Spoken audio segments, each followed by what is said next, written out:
The Montana Settlement Chronicles. The Hands That Built the Land.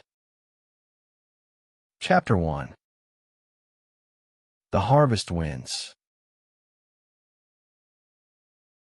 The August air lay warm and heavy over the Cutter place, carrying the sweet tang of ripening squash and cut hay.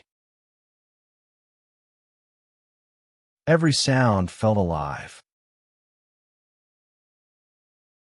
Bees droning in the bean rows, chickens clucking under the porch, the low call of cattle moving across the upper pasture. Nathaniel Cutter stood by the corral rail with one foot on the bottom rung, his hat tipped against the sun. Sweat darkened the back of his shirt, but there was satisfaction in it. The solid weight of good work. Beyond him, Owen and Levi rode out, driving a small herd toward the north grazing ground where grass still held green after a thin summer of rain. "Keep 'em wide," Nathaniel called. That slope falls soft near the creek. Don't crowd him through. "Yes, sir," Owen shouted back, flicking the reins as Shadow cut right. Levi followed, smaller but confident, his seat solid from years in the saddle. Near the barn, Josie worked beside Lydia, cleaning jars in the wash bin. The day's tomatoes and beans waited in baskets close by, red and green gems glinting in the sun. Tobias sat under the elm, herding more chickens than the birds seemed to agree with, and Little May tottered in the yard, clutching a single feather like a prize. Josie smiled faintly. "Maybe this year we'll keep more than we sell," she said. Nathaniel chuckled. "You said that last August, too. And you still hauled half the cellar to town." He shrugged. "Those store credits keep us in salt and sugar. Can't count on the cows for every need." A distant whinny drew his eye. Rick Hogan's boys, riding in from the west pasture. They carried coils of fresh rope and the dust of a long morning's work. Nathaniel waved them in, already gauging the day's remaining hours. "Looks like we'll be moving the south herd tomorrow," he said mostly to himself. "Keep the grass from running bare before frost." As the riders reached the yard, Hogan himself appeared behind them, his horse sweating but strong. "Morning, Cutter," he called. "Thought I'd find you knee-deep in beans." "Not far off," Nathaniel said, smiling. "You bring news, or just good humor?" "Bit of both. David Harney says he's breaking ground near the ridge for a holding pen. He's thinking all four of us. Him, you, Powers, and I could share it come spring for branding. Keep the work close." Nathaniel considered it. Good idea. Would save near 2 days of back and forth driving. From the porch, Josie called, "So long as someone helps mend the south fence before winter." Last frost split 2 planks clean through. Hogan doffed his hat toward her with a grin. "We'll trade muscle for supper, ma'am, if Cutter's cooking holds up." Nathaniel laughed. "You're safe then. Josie handles the feed-in." The men shared a moment of easy laughter, the kind that came only after many hard years shared. Around them, the ranch thrummed with life. Cattle lowing, sheep moving in the far meadow, the steady rhythm of a family and community in late summer balance. The land had known struggle before, but today it held the hum of peace. A different kind of storm, one built on motion, labor, and the promise of abundance. Chapter 2. Circle at First Light. The sun had only just crested the far ridge when the riders gathered in a wide circle outside the Cutter barn. Dew clung to the grass, and a thin haze of dust hung low from the horses' shifting hooves. The smell of coffee drifted on the morning air, mingling with the sharper scent of leather and sweat. Nathaniel Cutter sat high in his saddle at the north edge of the group, his hat pushed back on his head. Beside him were Rick Hogan, David Harney, and Lee Powers, each flanked by their older sons who looked proud to be part of the work. Behind them, Owen, Levi, and Samuel Cutter waited, their mounts restless but steady. "All right, gentlemen," Nathaniel began, voice carrying clear through the crisp morning. "We've got just over 100 head ready to move from the south pasture to the flats beyond the ridge. Grass down there's good and thick, and the creek hasn't run dry. Should keep him fed through the next stretch." He scanned the faces around him. "You've all seen what the ridge can do in bad footing. The shale's loose, the trail narrows near the east side. Had a steer go lame there 2 years back. I don't aim to see it again, so we take him slow, 2 at a time around the bend, and don't press too close." Rick Hogan nodded grimly. "Henry will ride back sweep with Samuel. We'll keep the stragglers moving." "Good," Nathaniel said. "Owen and Levi'll hold point with me. Harney, you and your boys flank left. Powers, take the right. The ground's soft that side, so stay wide if you can." Lee Powers grinned, tipping his hat. "In my first cattle drive, Cutter." "Then you know better than to rush a climb like this one," Nathaniel answered without missing a beat. The group chuckled quietly, lightening the mood. David Harney leaned forward in his saddle. "Once we're past the ridge, we'll split him. Half toward my lower pens by the willows, half farther north where Cutter aims to graze for the week. Sound right?" "That'll do," Nathaniel said.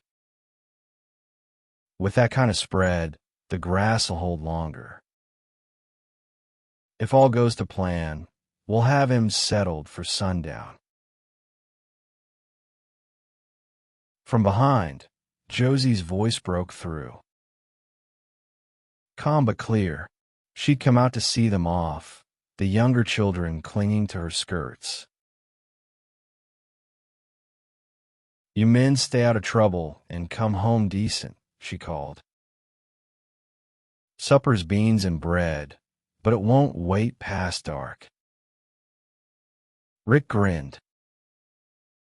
That's fair warning. Now we've got reason not to dally. Laughter rippled around the circle. Then, with work resumed, the talking turned efficient. The kind that came from years of shared seasons. Harnesses were checked, ropes coiled, stirrups adjusted. The sound of cattle lowing drifted from the corral, an eager, uneasy chorus ready to move. Nathaniel swung down from his saddle and walked to the herd gate. "All right, boys," he said, voice steady. "Go easy at the start. They'll follow if you give them time to think." Owen called back, "You mean if we think faster than they do?" Nathaniel smiled faintly. "That's the trick of it." He swung back onto his horse, raised his hand, and gave a sharp whistle. The gate swung open on its hinges, and the first line of cattle moved forward. Slow, deliberate motion like a river of hide and dust. The men guided them out into the open prairie, the rhythm of hoofbeats steadying like a heartbeat. The work had begun. Chapter 3. The Drive. By mid-morning, the herd stretched half a mile across the plain, a slow-moving river of muscle and sound. Dust shimmered in the sun, rising in veils that heat turned gold. The steady rhythm of hooves and lowing cattle filled the air. No talking now, just work. Nathaniel spurred thunder forward until he was beside Owen and Levi. He noticed the small imperfection in their rides, but chose to leave them uncorrected. Owen spent hours working with Shadow, and they built a bond over that time. They were still new to each, but they were growing in their understanding of each other. Levi rode Old Blue, a gentle but older horse of medium stature. He had the right temperament for a less experienced rider like Levi. They rode together, steering with the easy rhythm of long practice. From his perch above the herd, Nathaniel could see Hogans' riders working in parallel to the west, pushing stragglers forward with low whistles and quiet shouts. The men of the valley had done this together often enough that words were spare, like tools worn smooth by use. "Keep him shoulder tight till that slope starts to rise," Nathaniel called. "Once we hit rock, let him string out." Owen nodded. Dust streaked his face, and sweat darkened the brim of his hat, but his eyes shone with focus. It was his first time holding point on a major drive, and Nathaniel could tell the boy was determined not to falter. When the herd reached the base of the ridge, the pace slowed. The trail climbed sharply, cutting narrow through breaks of shale and sagebrush. Each step sent pebbles sliding beneath the cattle's hooves. Levi rode ahead, whooping once to guide the lead pair through an open stretch. "Easy now," Nathaniel murmured, voice low to thunder. He could feel the animal's tension through the reins. The wariness of rock that shifted without warning. Dust hung thick as breath, coating clothes, mouths, and eyes. But one by one, the herd crested the ridge, their shadows lengthening against the high sun. The view beyond opened into a broad, grassy basin rimmed by low hills, green where water cut through in a slender creek. "That's it," Nathaniel said with quiet satisfaction. "Push him another half-mile, then turn him loose. Let the grass and water do the rest." The valley swallowed the sound of hooves as they reached the flats. The cattle spread naturally, heads down, settling into the land as if it had been waiting for them. Rick and David began counting aloud, their boys echoing the numbers down the line until all heads were accounted for. Nathaniel swung from his saddle and stretched, feeling the ache in his legs. The air smelled of earth and heat, alive and content. Owen sat astride Shadow nearby, smiling despite the dust. "Not bad," Nathaniel said, clapping him on the shoulder. "You handled that ridge clean." Owen's grin widened, pride bright behind the grit. "Didn't lose a one." Before Nathaniel could answer, a sharp cry split across the field. A horse's wild snort, high and panicked. Every head turned toward the sound. One of the younger mounts, tethered close to the supply wagon, had jerked free against its line. The animal reared, eyes white, backing into the grass where lost shadows still whispered the memory of movement. Nathaniel's hand went instantly to his reins. "Easy," he barked. "Hold steady. Don't run it blind." Dust rose again, thick and reaching. Owen's horse shied sideways as the frightened animal bolted toward the ridge path. For a breath the world narrowed to the thunder of hooves and the bright shock of danger rushing close. Nathaniel was already moving. Boot to stirrup, every instinct alive.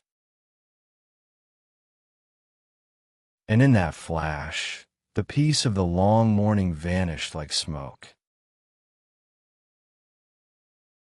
Chapter 4. The Fall and the Holding. The spooked horse tore through the grass like a flame through dry brush. Head high, eyes wild, reins whipping against its neck. The others reared and stamped, their nervous cries ringing sharp in the open valley. Shadow spun sideways as if struck by wind. For an instant the Owen kept his seat, muscles tight, boots digging heel to flank. Then the panicked animal lunged backward, and the world tilted beneath him. "Owen!" Nathaniel's shout cut across the noise. He spurred his own mount forward hard, closing the distance in heartbeats. Dust blinded him. He could only make out splashes of movement. The flash of Owen's hat, the kick of flailing legs, the glint of hooves too close. The Owen's horse stumbled, tangled in broken reins, and pitched him sideways into the grass. Before he could rise, the spooked gelding barreled toward him, nostrils flaring, too crazed to see its path. Nathaniel vaulted from his saddle, landing in a slide, and caught the trailing rope in one sweeping grab.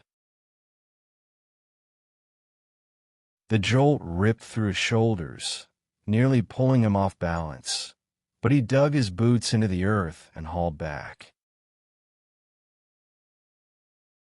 "Whoa, easy boy, whoa." The horse fought him, muscles rolling, nostrils blowing foam. Nathaniel kept his voice low now, even, steady as heartbeat, hands hard but guiding. He'd broken enough wild stock to know yelling only made things break harder. "Easy, you're all right." The animal's frantic energy began to bleed away. Each circle it made grew smaller, until at last it stood quivering, sides heaving. Nathaniel eased forward, hand to its neck. The hot breath against his palm calmed him as much as it did the horse. When he looked over his shoulder, Owen was on his knees a few yards off, mud across one cheek, breath coming in ragged gasps. He was alive. Shaken but whole. Levi and Harney's eldest had reached him already, helping him to his feet. Nathaniel let out the breath he'd been holding. "You hurt." Owen managed a weak shake of the head. "No, sir. Just winded." Nathaniel walked to him, his voice softer now, but firm. "You did good staying clear when you fell. Quick thinking." He gripped his son's shoulder, steady and warm. "But don't rush a spook like that. A horse panics quicker than a man can blink. You've got to breathe before you move." Owen tried to nod, but his lip trembled. The fear was catching up now, the delayed thunder after a strike. Rick rode over, wiping dust from his brow. That could have gone bad. His tone was even more observation than alarm, which was how men kept control. Naming danger without giving it rein. Nathaniel nodded. Could've. Didn't. He looked down at Owen. "Go to Ma when we're home. She'll want your word she's got no crippled son to worry over." That earned a fragile grin. "She'll fuss either way." Then give her reason to fuss about dirty clothes instead of broken bones. Nathaniel's hand lingered a moment longer. Then he gestured toward the horses. Mount up when you're ready. Work's not done, but we'll take it slower. The herd, spooked for a moment, had already begun to settle under the steady work of the other riders. The cattle moved like restless water, then found rhythm again as dust lifted from the air. Nathaniel watched them for a long moment, the adrenaline easing from his veins. He turned his face to the ridge, where wind slid through the grass in soft ripples. Somewhere behind the hum of insects and hooves, he heard the faint laughter of boys already retelling what nearly happened. Brave words covering shaken hearts. He smiled faintly. "That's how you learn," he muttered, tightening a rein. The ridge stood quiet again, golden under the August sun and life. The hard, strong kind still rooted in dust and sweat. Rolled on. Chapter 5. The barn light. The sun hung low by the time they drove the herd home. The cattle grazed quiet in the lower pasture, a slow rhythm of contentment rippling across the field. The day's work had finished without further trouble, but the air still held a faint tension, like an echo that hadn't quite faded. Owen walked his shadow into the barn, leading him by the halter. The gelding's side steamed faintly in the cooling air. Dust streaked boy and animal alike, the evidence of a day that had bitten harder than expected. Owen ran a brush and slow, uneven strokes down the horse's shoulder, jaw clenched to keep his hands from trembling. He didn't hear his father come in at first. Nathaniel moved quiet, boots making soft thuds across the packed dirt. "Still shaking the day off?" Nathaniel asked, leaning an arm against the stall post. Owen kept brushing, but said nothing. "I had it under control," he muttered after a moment. "That's so." The boy nodded once. "Wasn't Shadow's fault. I just wasn't ready for the run." Nathaniel's eyes softened. "No shame in being caught off balance, Owen. Happens to every man who works stock long enough." Owen's hand stilled on the brush.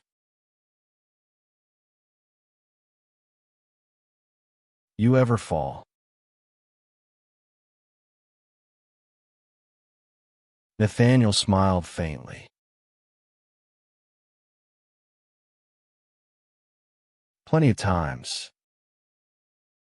First horse your granddad gave me had more sense than I did. Tossed me twice in one morning before breakfast. Thought I'd never walk straight again."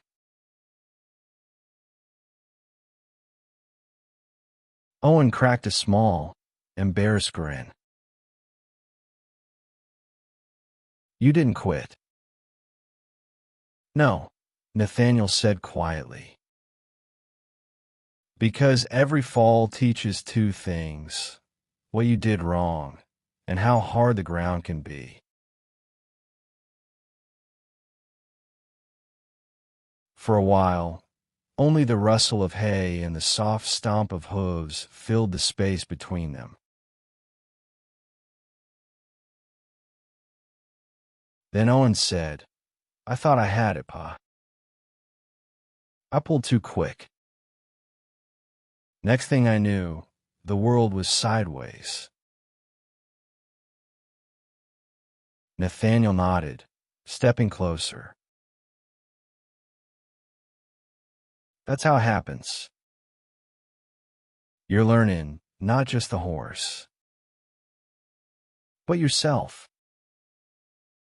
Fear's fast, son. Faster than thought. But what makes a man steady is what he does once fear grabs hold. Owen looked up, eyes serious. What do you do? Breathe, Nathaniel said simply. Breathe first, move next.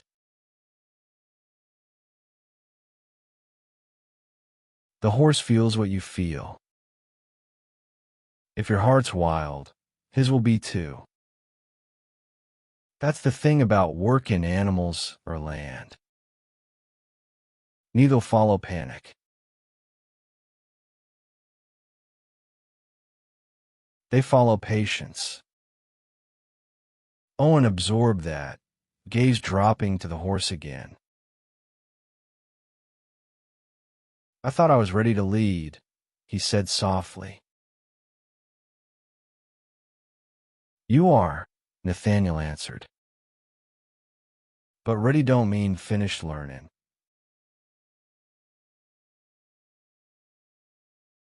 None of us ever are. He reached out, setting a steadying hand on the boy's shoulder. You did right today getting back on. It takes more strength to rise than to ride. Owen nodded slowly, eyes finding steadiness again. I'll remember. Good. Nathaniel stepped back, giving the horse a final pat. Get him watered and fed, then wash up.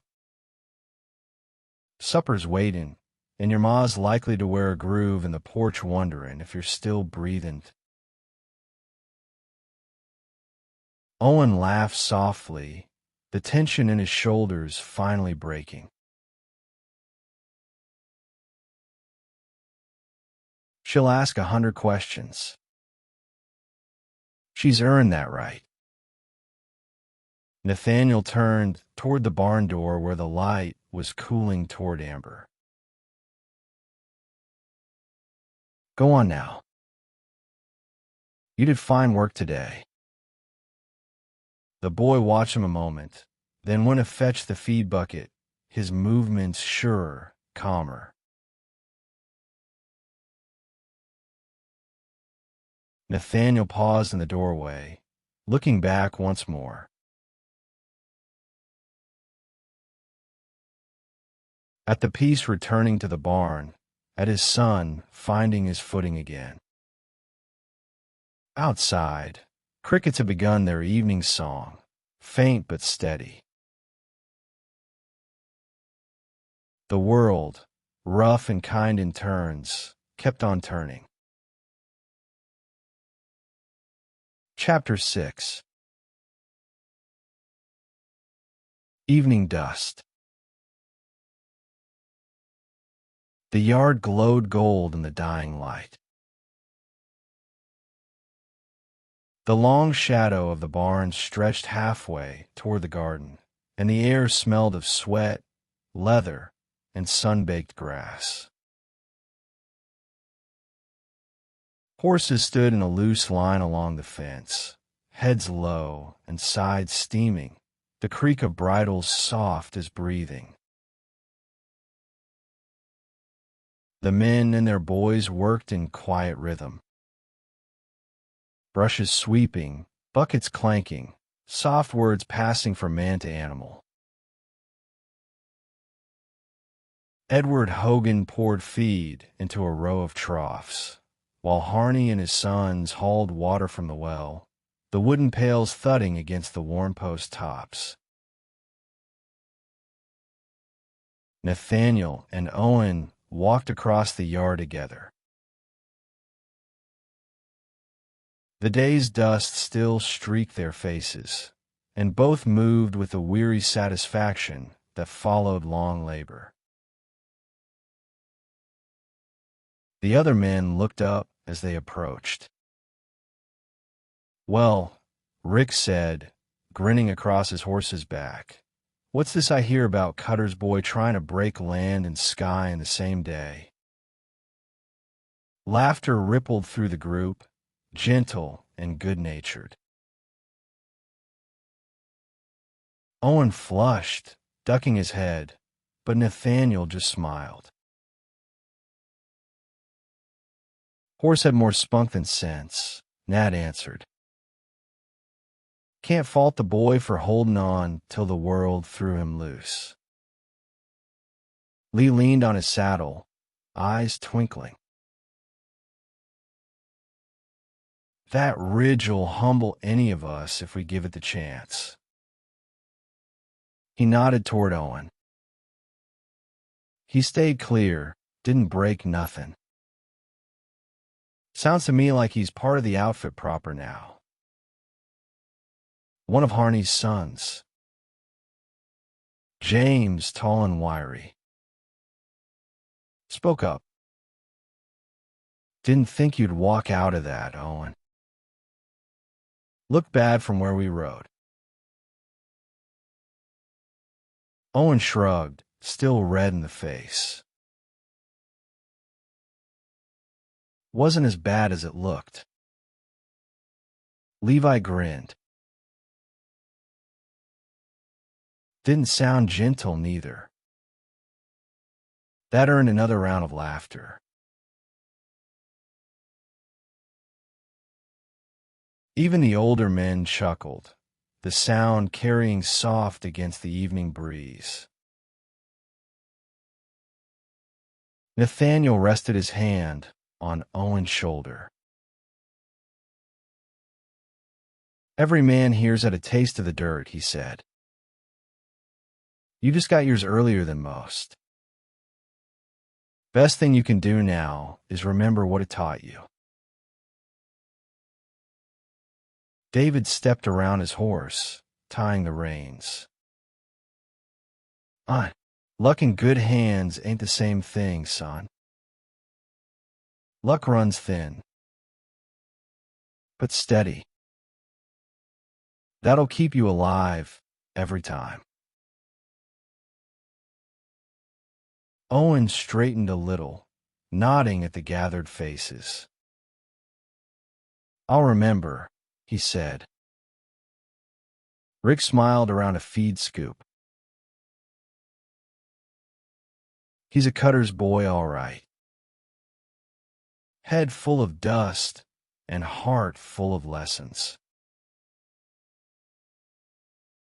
The men went back to their work, the talk drifting into humored stories about close calls and green colts.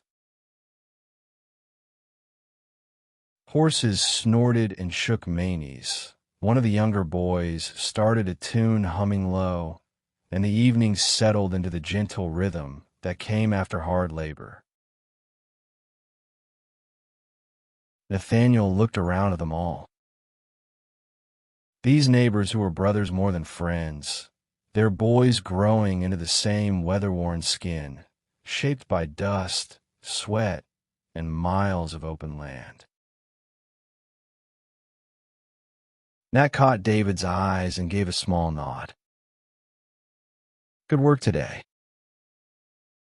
We made it through with less trouble than could have been." David returned the nod. "That's thanks to you holding steady, Nate. Takes a clear head to settle fear before it spreads." Nathaniel's smile was tired but content. Takes all of us. As the light dimmed, the last of the chores wound down. Brushes clattered softly into wooden bins. Horses were watered, fed, and tied for the night.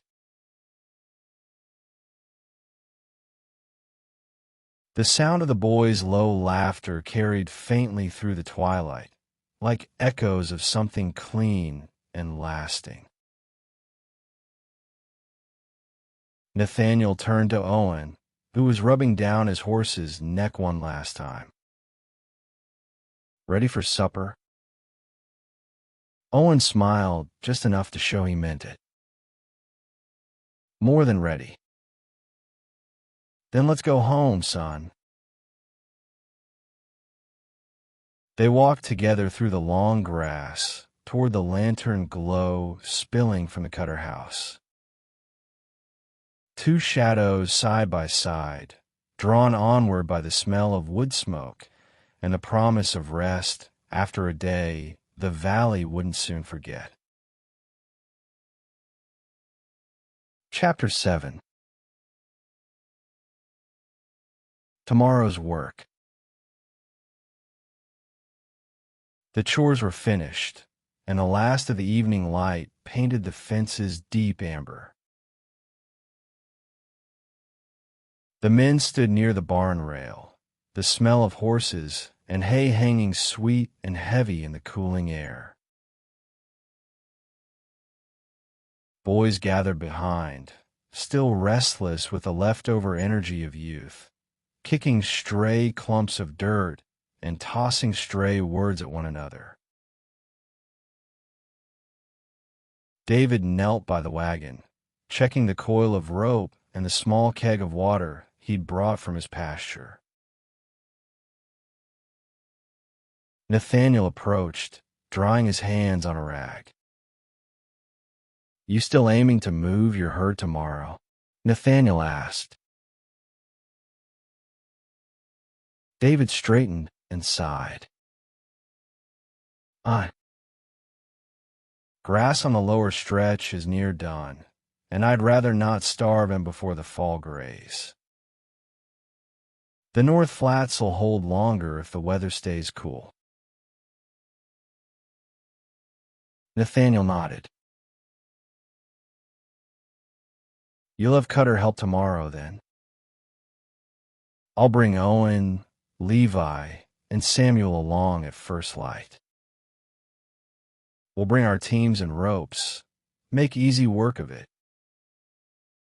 Harney's weathered face broke into a grateful smile. "You bring those boys of yours, and we'll have the drive done before sun's low. We'll meet at my gate by sunrise, start moving as soon as the dew burns off." Rick, tightening a saddle strap nearby, looked up. "You need us too, Dave?" Harney shook his head. "Not this time. You and Powersby got the mid-pens to clean, and if that mill order don't get done, half of town's roofs will leak come snow." Rick chuckled. "Fair enough. I'll send Caleb your way just in case you get too quiet without somebody jawing your ear off." Lee Powers leaned against a post and grinned. "That's Caleb, then." "The rest of us are too smart to get roped into Harney's cattle games. Keep talking, and I'll send you to wrangle sheep instead." Harney shot back with a chuckle. Nathaniel laughed softly. "Stop bickering long enough, and we might get supper before Sunday." The boys laughed, and for a moment the day's weight lifted entirely. The valley air cooled to stillness, broken only by the faint rustle of pine and the soft cluck of hens settling near the fence line. David clapped Nathaniel on the shoulder. "Appreciate the help, Nate. Seems every time I've got a hard job, the Cutter boys are already saddled for it." Nathaniel smiled. "That's the way of friends and fences, Dave. Neither keeps long if you don't tend to them. I appreciate your help today. Moving cattle is not a family affair. They can get out of hand without the help of friends. We will be there to help you tomorrow." The men nodded their farewells, leading their riders and boys toward their wagons. Nathaniel turned to his sons as the last sunlight dropped behind a ridge. "Get washed up, then meet your ma inside," he said. "We'll eat and rest. We've another herd to move come dawn." Owen stifled a yawn. Levi muttered something about stew, and Samuel was already chasing a stray chicken toward the porch. Nathaniel could only shake his head, smiling at the clatter of boots and laughter that followed. Rick called across the yard as he mounted up. "Don't be late tomorrow, Cutter. Harney's sunrise means my breakfast's still cold." Nathaniel chuckled. "You just keep that hammer swinging, Hogan. We'll be moving cattle while you're still pouring coffee." With a chorus of good-natured waves, the riders started off across the dusky fields. Nathaniel turned once more toward his own porch, where the warm flicker of lamplight shone through the window and Josie's silhouette moved inside. He lingered for a breath, taking in the hush after another long day. The smell of dust, the calm of finished work, the promise of simple supper waiting. Then, finally, he stepped inside. Chapter 8. Supper Light. The Cutter house glowed warm against the twilight, lamplight spilling through the windows and catching golden on the porch boards. The smell of stew and fresh bread reached Nathaniel before he opened the door, blending with the faint aroma of wood smoke and kerosene. Inside, the family table stretched beneath the single hanging lamp, clean and simple, but full of life. Josie moved between stove and cupboard with practiced grace, setting down bowls and slicing bread, while Lydia and Tobias carried tin cups of milk to their places. May sat in her high chair, smacking her palms against the table until her mother gave her a small piece of buttered crust. Nathaniel entered with his boys trailing behind, every step carrying the wear of the day's work. Josie turned with a soft smile, but sharp eyes. "Everyone still in one piece?" she asked, eyebrow raised. "Mostly," Nathaniel said, hanging his hat by the door. Owen slipped in quietly, hair still dusty, and took his seat. Josie knelt beside him, brushing a smudge from his cheek. "Heard there was some excitement out there," she said softly. Owen flushed. Wasn't much. Nathaniel hid a smile as he sat. Depends on who's telling the story. The room filled with easy laughter, the kind that washed away the last of the day's worry. Plates passed, hands moved, spoons reached and clinked. The talk swirled from cattle and fences to who stole whose biscuit, and Josie's laughter rose above it all, steady and bright. When the meal slowed, Nathaniel leaned back, savoring the warmth. "Tomorrow we'll ride to Harneys first thing," he said, moving his herd north. "I'll take Owen, Levi, and Sam. Peterson's Creek should hold them fine through fall." Josie nodded thoughtfully. He could use the help. "But you'll take breakfast before you go, and not just coffee." Nathaniel gave her a knowing grin. "Yes, ma'am." Their eyes met, a flicker of affection and gratitude passing between them. Unspoken but strong. Levi piped up between mouthfuls. "Does that mean we get a ride the lead again?" Nathaniel arched an eyebrow. "You get to do what you're told. Lead or drag." That earned a laugh from the boys, and even Josie smiled, shaking her head. "Don't you lot make trouble for the Harneys. I just got this table quiet again." Owen, quieter than his brothers, finished the last of his bread and looked up. "Pa." "Thanks for what you said. In the barn." Nathaniel met his son's gaze for a long second.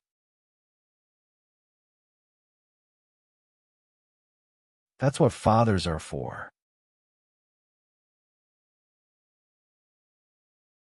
For a while, no one spoke. Outside, the wind brushed softly against the window panes. The faint cluck of settling hens and the distant croak of frogs layered the quiet beyond the walls. Nathaniel looked around the table. At Josie's steady hands, the children's changing faces, the glow of lamplight licking the corners of the room, and felt the same deep satisfaction that came after surviving storm or battle.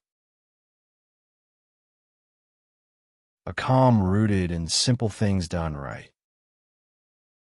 "All right," Josie said at last, breaking the hush. Plates cleared, then all of you to wash in bed. We've got another day on our heels. The room moved again. Chaotic, warm, familiar. Outside, the prairie night deepened, stars blinking awake over the distant ridge. Nathaniel lingered a moment longer at the table, reaching to douse the lamp. As the flame dimmed, he whispered a small word of thanks. To the land, to Providence, to the fragile peace that still held across the hills.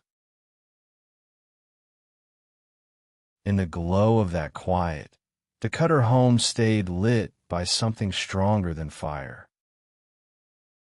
The steady hum of family, of work, and of another day's grace. Chapter 9. The Morning Line. The first light spilled pink over the Harney place when the Cutters rode in. The prairie still wore a silver sheen of dew, and the breath of horses rose in faint clouds against the cool air. A meadowlark called from the fence post near the gate, and somewhere beyond the barn came the soft clatter of hooves being readied. David Harney was already out front, standing by the open gate with his oldest boy, John. His coat hung open, hat brim shadowing a face both weathered and alert. The man looked like he'd been awake for hours. "Mornin', Cutter," Harney called, his voice low but sturdy.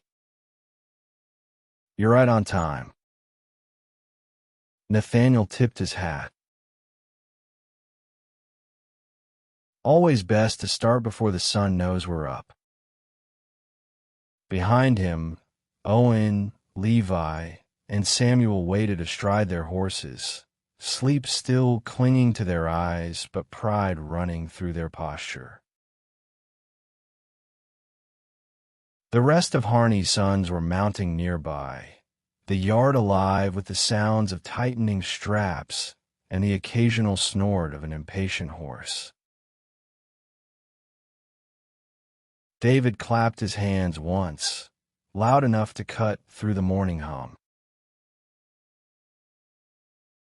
"All right, listen here, fellas. Same work as in spring, but the ground's changed, and so's the weather. Let's be smart about it." He pointed to the slope north of the barn, where the herd milled slow and restless. "We're moving every head from that flat across the low creek and up through the scrub pass east of the cottonwoods. The goal's the upper meadow behind the bend. Good grass, windbreak, and easy water. Should take us half a day if nobody gets clever." That drew a few quiet chuckles from the younger riders. Harney's expression softened, but his tone stayed sharp with purpose. "John and James will lead the first flank. Keep the cows tight through the draw. Too wide and we'll be chasing stragglers straight to Hogan's place." He turned to Nathaniel and his boys. "Cutter, I need you on the right ridge trail with your lads. It's narrow with a soft edge near the top. Owen, you ride sweep with Levi, just behind your pa. And Samuel, you stay low on the tail to push anyone that falls off pace." "Clear." "Yes, sir," Owen answered. "Good." Harney nodded once, then pointed toward two younger Harney boys standing near the corral. "Eli and Robert, you'll ride drag with me. Keep your eyes open for holes or bent wire along the trail. I don't want another broken leg like last spring." Eli groaned softly, and Harney shot him a look that turned it into a nod. Nathaniel shifted in his saddle. "We'll keep slow on that ridge. Better half a day late than one steer lame." David met his eyes, and gave a small nod of mutual respect. Exactly. Then, with a glance over the gathered riders, he said, "Mount up. Once we hit the ridge trail, stay sharp. Rocks are loose from last rain. We'll start moving as soon as the gate swings." The men swung into their saddles in near unison, boots hitting stirrups, reins creaking. Breath steamed in the cool air, and for a moment all was still. The calm before the long rhythm of hooves began again. Nathaniel tipped his hat toward Harney. "You've got the lead." David grinned faintly. "Then let's make it a clean morning." He swung the gate open, and the herd began to flow forward. Slow at first, then with gathering intent, filling the open trail like water finding its course. Cattle bawled softly, dust already rising pale against the early light, and the echo of hooves rolled through the quiet valley like the pulse of the land itself coming awake. Owen looked across at his father, excitement mixing with the memory of yesterday's scare. Nathaniel gave him a single nod. Not caution, not command, but trust. Then they rode on, into the morning. Chapter 10. The Ridge and the Creek. The herd moved steady through the open field, hooves muffled in morning dew. The smell of earth and cattle hung thick in the air, a mix of sweat, dust, and grass. The men rode spaced wide enough to keep the herd from bunching, calling soft commands that barely rose above the dull thunder of movement. Nathaniel Cutter rode ahead on the ridge trail, eyes scanning each turn of rock and slope. The path narrowed where rain had carved deep ruts into the shale.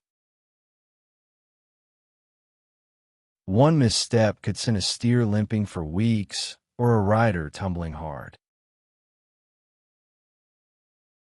Behind him, Owen and Levi worked the rear flank.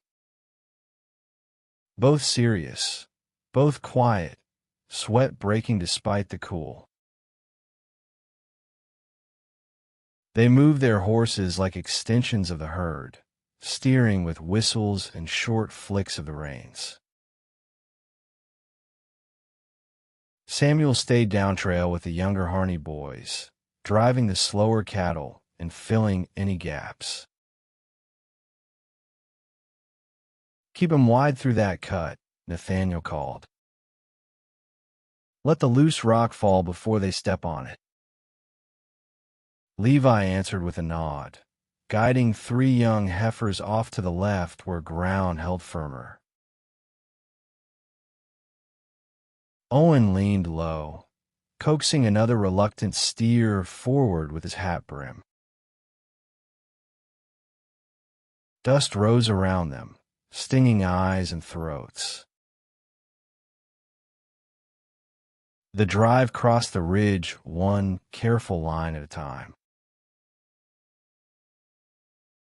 Now and then a stone skittered loose and clattered down into the shadows below, reminding everyone how narrow the boundary was between control and calamity. At the top, wind spilled across the trail, cool and clean. The herd spread again, pushing down toward the open creek valley below. Sun flashing on the water, as it curved like a silver thread through the grass. Nathaniel drew rein at the crest, watching the herd begin to descend. He glanced back at his boys. Levi focused, Samuel grinning, Owen straight-backed and calm now, his confidence tempered by the lessons of the day before. "Good work," Nathaniel called. "That's how you handle rock and slope. Slow and steady." Owen waved a gloved hand in acknowledgement, pride shining through the dust. Below, Harney and his sons worked the creek banks, already guiding the first cattle to cross. The herd balked at the waterline for only a moment before the lead steers stepped forward, splashing through. Ripples spread outward, the smell of wet silt rising sharp in the sun. Nathaniel whistled low to his horse and followed. The cold creek water soaked his boots, but he didn't mind. It was the feel of a day going right, of labor done without loss. The cattle came behind, bawling and splattering, shaking water from their hides as they climbed the opposite bank. By midday, the herd grazed on the far side. The open meadow scattered with content shadows. Harney reined in beside Nathaniel, both men stretching against saddle strain. "Smoothest drive we've had all season," Harney said, wiping his brow with the back of his wrist. "Boys are getting the hang of it." Nathaniel smiled. "They're learning that the land gives as much as it takes, if you respect it." Owen rode up then, mud splashed halfway to his knees. "Pa," he said, breathing hard, "the creek runs deep on that bend. Could dam it a touch higher and slow the flow, come dry spell." Nathaniel looked at him, surprised pride showing in his eyes. "That's good thinking, son. Not a bad idea." Harney chuckled. "Careful, Nate. Before long, he'll be settling your accounts for you." Nathaniel laughed, shaking his head. "That's fine by me, long as he keeps his head when the wind kicks up." The men eased in their saddles, letting the quiet settle. The breeze bent the long grass, the creek whispered behind them, and the sound of bawling faded into grazing. Harney finally said, "Winter'll come soon enough. But for today, we did all right." Nathaniel nodded, looking across the hills where sunlight caught in the dust like gold. "Aye," he said softly. "For today, the land feels right." Chapter 11. The long noon. The herd grazed easy in the meadow, heads down, tails flicking lazily at flies. Heat shimmered off the water's edge where the creek wound between slopes of grass and aspen. The air smelled of sun-warmed sage and wet rock. the scent of peace earned. Nathaniel Cutter swung down from his horse and loosened his shoulders with a low grunt. "We'll rest here an hour," he said. "Cattle hold fine as long as one rider keeps an eye on a ridge." Harney nodded agreement, already reaching for the canteen tied to his saddle horn. "John," he called, "keep rotation on the herd. Don't let him wander too close to Hogan's fence." "Yes, sir," said the young man, already climbing back into his saddle. Nathaniel slipped off his gloves and crouched by the stream. Cold water bit his fingers, numbing them clean. Across the creek, Levi and Samuel had already shed their boots, splashing and laughing like trout in summer shallows. Tobias, too young to ride the full drive but tagging along at Josie's insistence, was tossing pebbles and cheering as they skipped wide across the water. Owen knelt nearby, rinsing mud from his arms, his eyes following the herd out beyond the bend. "Pa," he said after a quiet moment, "how'd you know this be your life?" "The cattle, the land, all of it." Nathaniel looked up from his own reflection and smiled faintly. "Didn't. Not at first. After the war, I just needed something that didn't feel like Takin anymore. The land. She gives if you treat her right. That's what kept me planted." Owen nodded slowly. "Guess I like it too, even when it's hard. But sometimes I wonder what's beyond our valley. The world feels bigger than fences." Nathaniel chuckled softly. "It is, son. But all that world out there ain't no good if you can't hold your own peace steady first." Behind them, Harney and James sat on a fallen log, eating from a shared tin of beans, their talk low and easy.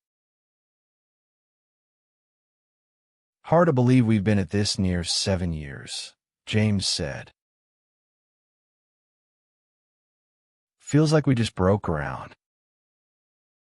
Harney nodded, eyes tracing the curve of the hills. "We've done all right, even through lean winters. But I'd be lying if I said I didn't worry. You boys, what's left for you when all the good land's claimed?" Nathaniel heard, though they didn't mean him to, and answered anyway. "What's left," he said, "is what's earned. Same as it was for us. Hard work don't run out, Dave. Only men who forget how to meet it." Harney smiled at that, warmth mixing with respect. "Maybe you're right. You Cutter's got a way of reminding folks what matter still is." Across the creek, the older boys, Owen, Levi, and John, had gathered near the rocks, trading talk between bites of bread. John leaned back on his elbows. "If I had my choice," he said, I'd run stock clear to the Yellowstone. Open ranch, no plow. Levi kicked at a pebble. I'd build a forge like Mr. Hogans. Make my own tools, sell them in town. Owen laughed. You'd get tired of hammering in a week. Levi shrugged. You get tired of talking to cows. Their laughter carried lightly on the wind. Then Owen looked at the far ridge again, quieter now. I just want to build something that lasts, he said. Something worth keeping. None of them answered, but the silence that followed was comfortable. The sound of boys dreaming in the open space between childhood and manhood.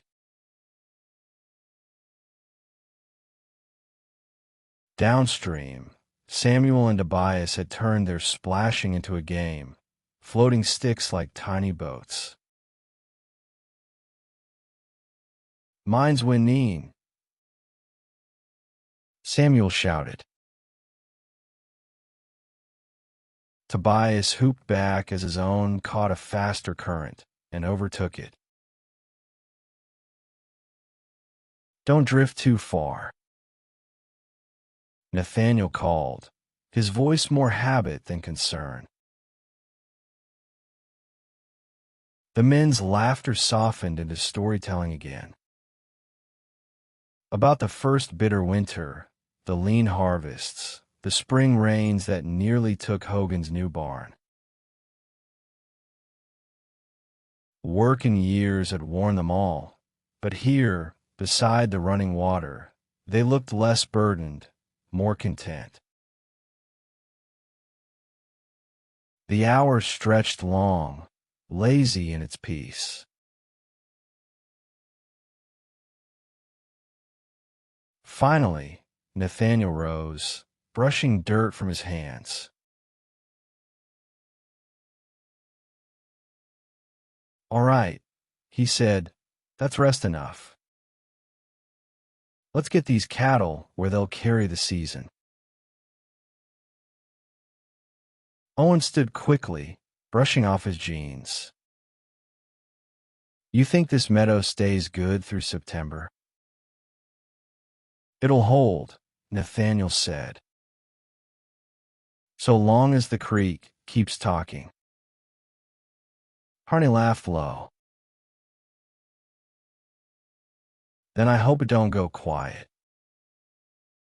The men whistled for their mounts, the boys scrambled for their boots, and the easy chatter turned once more to purpose.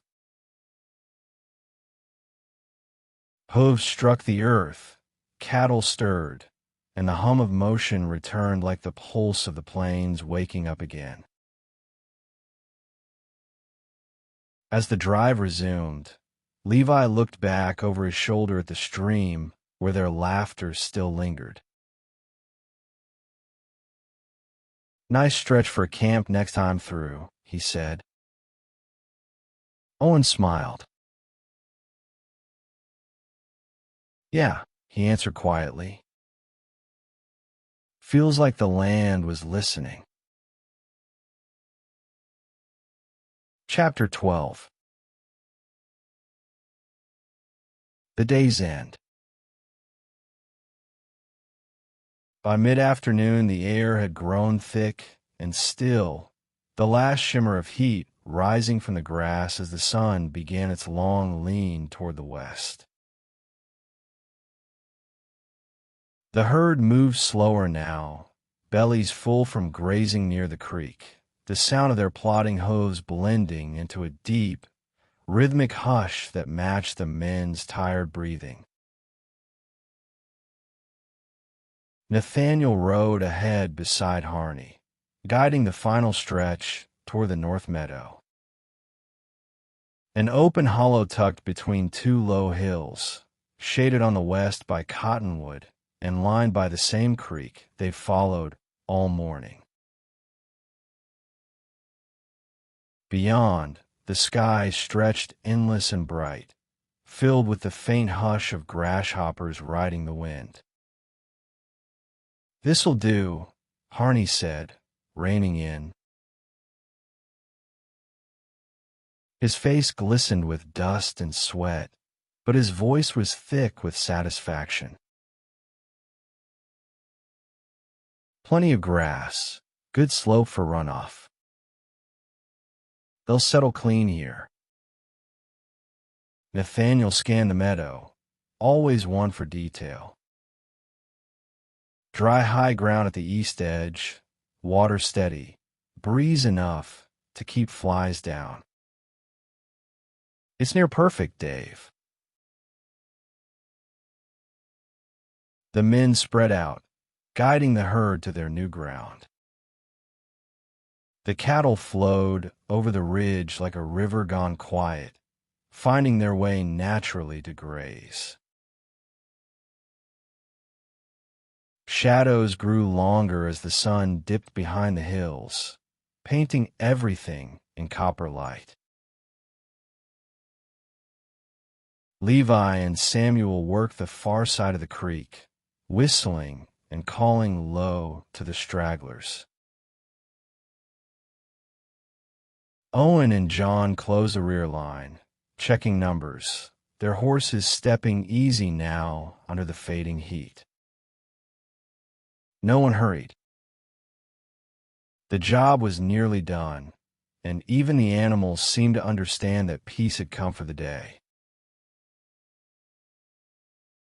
By the time the last steer cleared the slope, Harney swung down from his horse and stretched, hands on the small of his back. "Boys," he said, turning to the group, "that's good work. Real good. Ain't a single head lost or lame. The land's treated us fair today."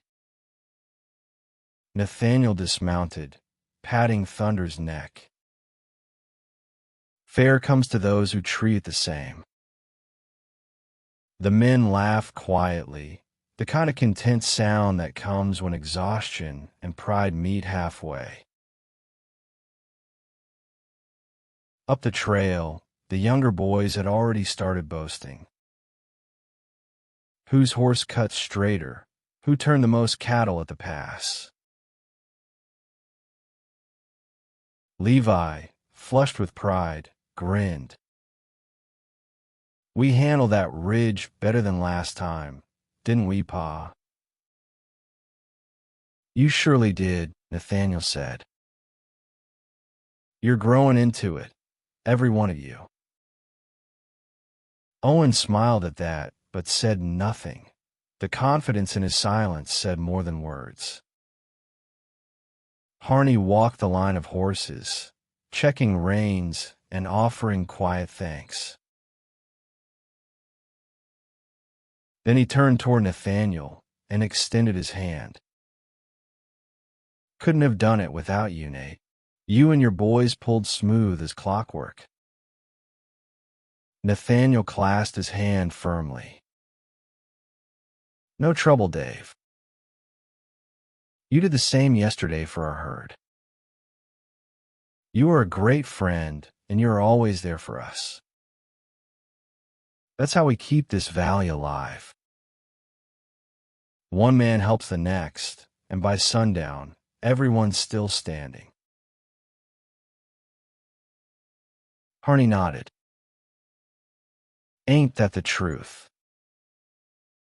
He turned toward his sons, who were already riding to stable the horses. "Go on ahead. Make sure the herd settles before we quit the field." Nathaniel watched them ride off, the shadows stretching long behind. "They're good boys, Dave. You've raised them well. I reckon we both have our share to be proud of," Harney said, then smiled faintly. "Still, I'll be glad to see that stew my Mary's been talking about all morning." Nathaniel laughed softly. "And Josie's got something on the stove, no doubt. You'd swear that woman feeds half the county." Harney leaned on the gate, watching the herd graze in the glow of evening. "Funny thing," he said. "When we first broke this land, I wondered if anything worth keeping could come of it. 7 years later, I can't imagine leaving. Worth comes slow out here," Nathaniel said. "But when it comes, it stays." For a long moment, neither man spoke. The only sounds are the creek's murmur, the rustle of grazing cattle, and the soft crack of leather as the horses shifted their weight. Finally, Harney said, "You best get those boys home before Josie sends a search party." Nathaniel grinned. "You know her too well. We'll ride at dusk." The two men clasped forearms once more, then parted ways. Harney toward his house, just over the hill, Nathaniel gathering his sons at the gate. The sun fell low as they started back across the open prairie, the sky burning to a sweet amber edge. Behind them, the herd settled in a calm, each shape blending into the landscape until it was hard to say where livestock ended and earth began. Levi rode a little ahead, pointing to a hawk circling high. Samuel waved to it. Owen stayed close to his father, silent but easy, his earlier worries washed clean by the steady rhythm of hoofbeats. Home waited in the distance. The Cutter barn, the soft line of smoke from the hearth, the sound of everything they'd built together out of patience, hands, and years. For now, that was enough. Chapter 13. Dusk at the Cutter homestead. By the time the Cutters crested the last hill, the sky was burnished gold fading to violet, the kind of evening that made even the tired horses lift their heads as if to breathe it in. The air carried the sweet scent of hay drying in the loft and the faint crackle of smoke from Josie's stove chimney. Nathaniel slowed his horse at the fence line, glancing toward the barn. "All right, boys," he said, his voice worn but strong. "Let's see to the horses before we see to ourselves." "Yes, sir," Owen replied. The three boys slid from their saddles, moving with the ease of practiced habit. Owen led the way into the barn, his steps firm now.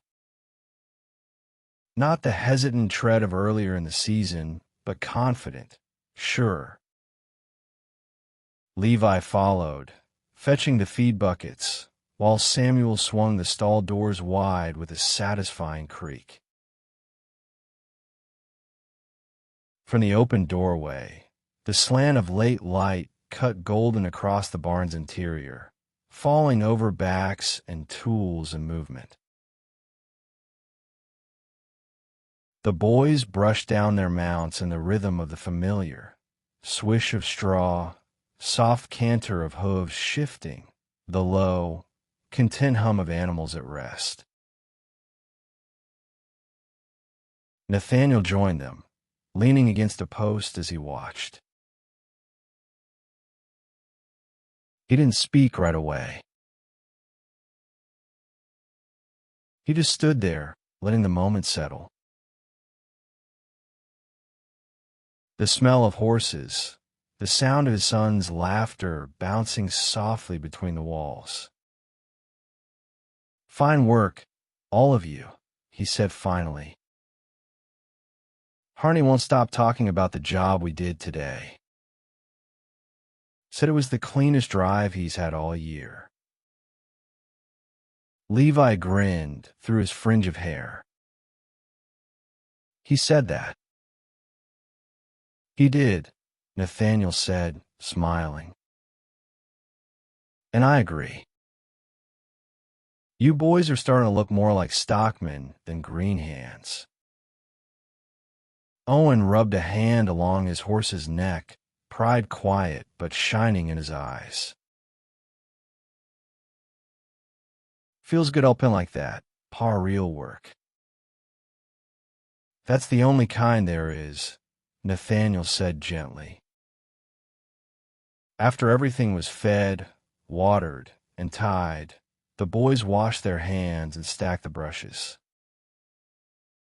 The light through the door had softened into a deep orange haze, the kind that made even the dust look alive. Nathaniel pulled the barn door half shut, nodding to the boys. "Go on, your mother's waiting." They broke into a trot toward the house, their boots thudding against the packed earth, laughter trailing behind them. Nathaniel lingered a moment longer outside. He rested a hand on the barn door, feeling the warmth fading from the wood, then turned slowly toward the lamplight spilling from the house.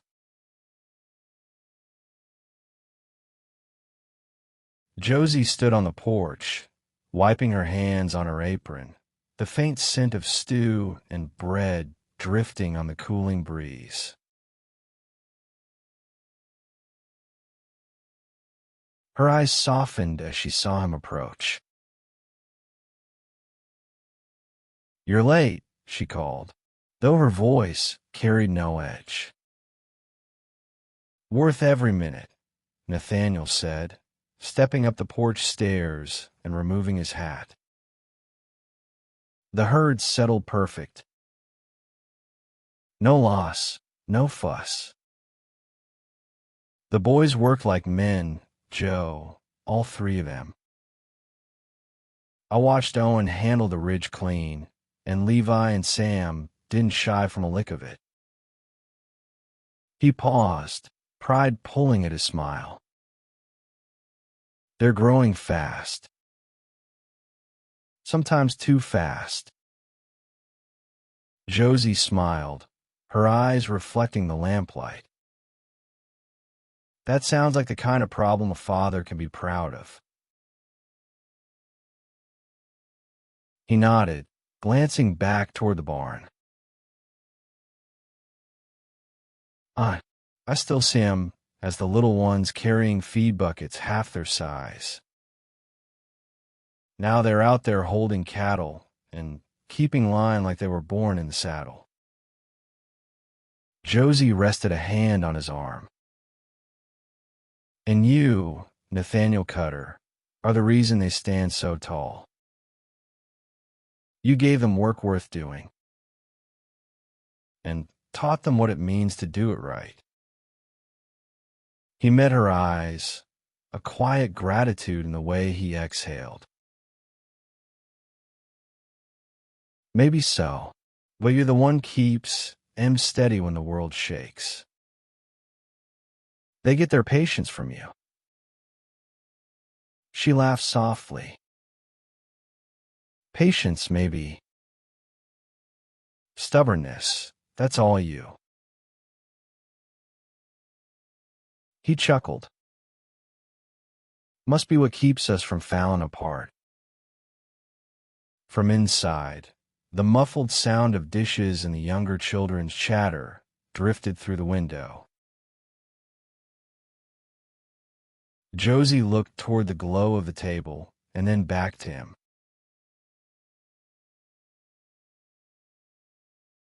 Come in and eat before the stew gets cold. The boys earned it, and so did you. Nathaniel took one last look around. The barn, the paddock, the ridge fading into dusk. The land stretched quiet, endless, and his chest swelled with the steady peace of a man who'd worked hard and loved harder. He tipped his hat back and smiled at her. "All right, Joe, let's eat." They stepped inside together as the first stars pricked through the sky. Behind them, the barn lights glimmered, the horses shifted softly in their stalls, and the steady hum of life at the Cutter place rolled on. Strong, simple, and true.